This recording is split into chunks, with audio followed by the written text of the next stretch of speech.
অনেকেরই মনে ইচ্ছে থাকে ট্রেকিং এর, কিন্তু সকলের শরীর হয়তো সঙ্গ দেয় না মাইলের পর মাইল ট্রেকিং করার। তবে এই ট্রেকিং যদি হয় 1 কিলোমিটারের, তাতে আপত্তি আছে কি? ঘাটশিলা ঘুরতে এলে এমনই এক ট্রেকিং এর সুযোগ আছে আপনাদের জন্য, যেটা মাত্র 1 কিলোমিটারের। রোভার্স ব্লগের আজকের পর্বে সেই সিদ্ধেশ্বর হিলটপের ট্রেক নিয়ে বিশদে জানাবো আপনাদের।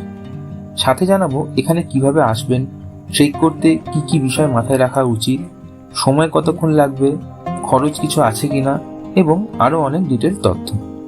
তাহলে পুরো ভিডিওটা শেষ পর্যন্ত দেখতে থাকুন।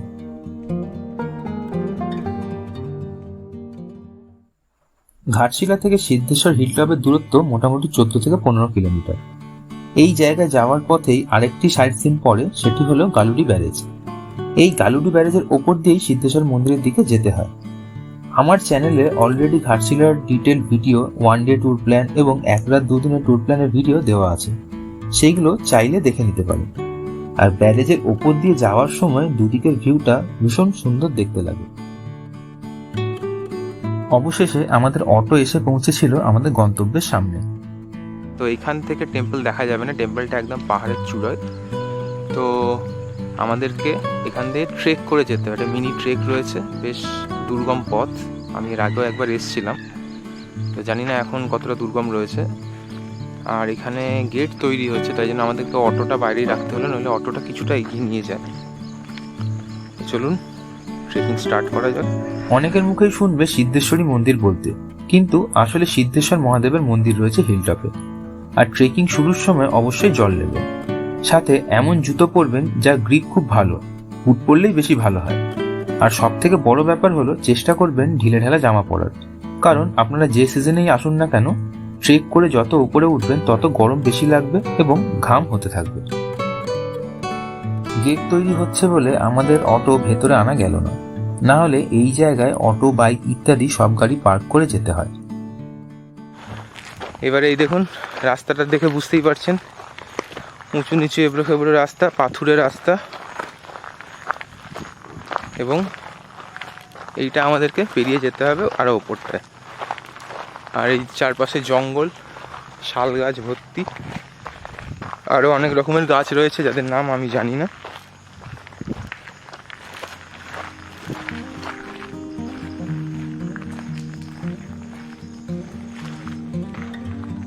তো সিদ্ধেশ্বর শিব টেম্পল এখনো 450 মিটারের মতো আমাদেরকে ট্রেক করতে হবে। কিছু দূর যাওয়ার পরই এখানে একটি দোকান ঘরের মতো দেখতে পাবেন, যেখানে আপনাদেরকে নাম নথিভুক্ত করতে হবে এবং জনপ্রতি 10 টাকা করে মেনটেন্যান্স চার্জও দিতে হবে। এই জায়গা থেকে আপনারা জল, কোল্ড ড্রিঙ্কস ইত্যাদি জিনিসও কিনতে পারেন, চাইলে কিছুক্ষণ এখানে জিরিয়েও নিতে পারেন। আচ্ছা, সিদ্ধেশ্বর টেম্পল যাওয়ার সময় এই জায়গাতে আপনাদেরকে নাম নথিভুক্ত করতে হবে যতজন এসছেন, এবং সেই হিসাবে ওরা 10 টাকা করে জনপ্রতি একটা মেনটেনেন্স কস্ট নিচ্ছে, সেইটা দিয়ে আমরা যাব। এটা নতুন হয়েছে, আমি বছর 4 আগে এখানে একবার এসেছিলাম, তখন এই জিনিসটা ছিল না এখানে। যাই হোক, ঠিক আছে, 10 টাকা করে নিচ্ছে মেনটেনেন্সের জন্য, মন্দ নয়। দেখা যাক কি মেনটেনেন্স হয়েছে। আপাতত রাস্তার মধ্যে তো সেরকম কিছু দেখতে পাচ্ছি না এই মুহূর্তে। আর এখানে যাওয়ার পথে কিছু দূর অন্তর অন্তরই এরকম দেওয়া রয়েছে কত মিটার আর বাকি সেই হিসাবে। তো মহাদেবের নাম নিয়ে চলুন উঠতে থাকি। যত ওপরে উঠছি তত খাড়াই তো বাড়ছেই, তার সাথে সাথে দেখুন পাথরের সাইজগুলো বাড়ছে। এইগুলোতে একটু গ্রিপ করা ইজি অনেকটা, তাও তার মধ্যিখানে এই যে ছোট ছোট পাথরগুলো রয়েছে, নুড়িগুলো রয়েছে, এইগুলোই পা হড়কে দিচ্ছে। তো একটু সাবধানে উঠতে হচ্ছে, উপায় নেই। যারা ট্রেকিং ভালোবাসেন তাদের জন্য এই জার্নিটা খুবই একটা মজার জার্নি, কিন্তু বয়স্ক লোকেদের জন্য এই জার্নিটা একটু কষ্টের। রাদার যাদের হাঁটুর সমস্যা রয়েছে বা শরীর অসুস্থ, তারা এই সিদ্ধেশ্বর টেম্পল না আসাই বেটার।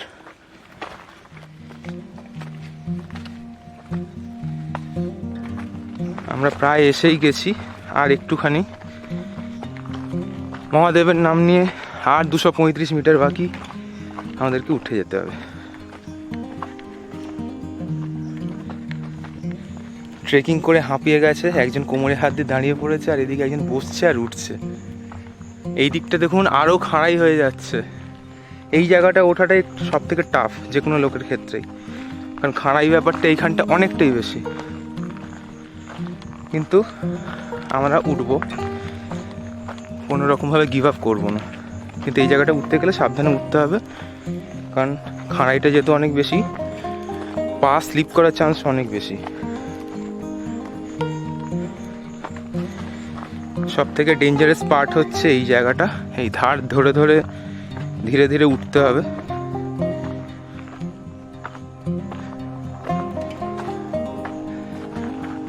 এটা পুরোটাই ল্যাটেরাইট মাটির, দেখতেই পাচ্ছেন পুরো লাল, এবং এখানে বড় পাথর নেই, সবই নুড়ি টাইপের।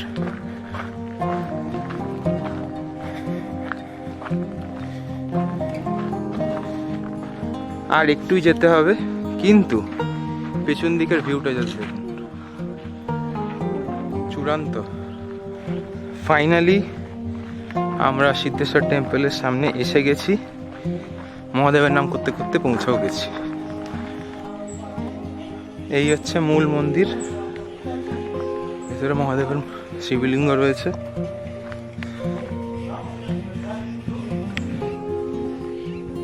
মন্দিরের এই একদম টপে এসে এখান থেকে ভিউটা সত্যি মানে চোখ জুড়িয়ে যাওয়ার মতো।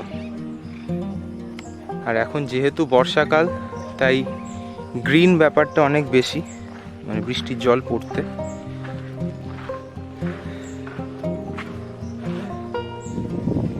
এত চড়াই করার পর যখন আপনি হাঁপিয়ে যাবেন, বিশ্বাস করুন ওপরে উঠে এখান থেকে ভিউটা দেখার পর আপনার মনে হবে সব কষ্টই সার্থক। মন্দিরের ভিতরে প্রবেশ করা মাত্রই ভীষণ ভালো লাগছিল, মনটা খুব শান্তি লাগছিল। আমরা তো পুজো দেওয়ার কোনো রকম প্রস্তুতি নিয়েই যাইনি, তবুও ওখানে পূজারীর দয়ায় পুজোটা আলটিমেটলি দিতে পেরেছিলাম। কেন জানি না মনে হয়েছিল বাবা হয়তো নিজেই আমাদের থেকে পুজোটা নিয়ে নিলেন।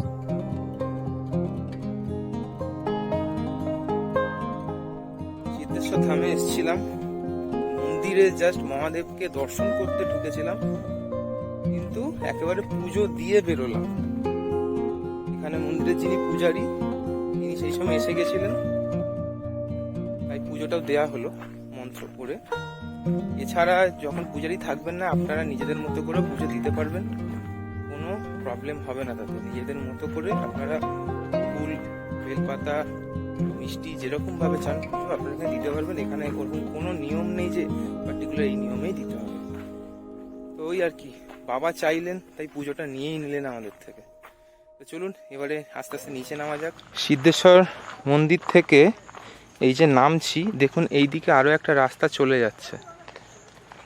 আপনারা যদি আরও ট্রেকিং করতে চান, তাহলে এই রাস্তা দিয়ে ওই ওপরে পাহাড়ের চূড়ায় ট্রেকিং করতে পারেন। আমরা করব না, কারণ আমাদের হাতে সময়ের অভাব রয়েছে, আরও অনেকগুলো জায়গা যেহেতু যেতে হবে আমাদের, তাই আমরা যাচ্ছি না। আপনাদের হাতে যদি সময় থাকে এবং যদি এনার্জি থাকে, ট্রেকিং করার ইচ্ছা থাকে, তাহলে আপনারা ডেফিনেটলি এই যে রাস্তাটা দিয়ে সোজা ওপরের দিকে ট্রেক করে যেতে পারেন, আবার ফিরতে পারেন। আমরা অনেকটাই নেমে এসেছি, উঠতে আমাদের মোটামুটি 30 মিনিট মতো লেগেছিল, আর ওখানে পুজো দিলাম ওই 10-15 মিনিট, 20 মিনিট মতো, খুব বেশি।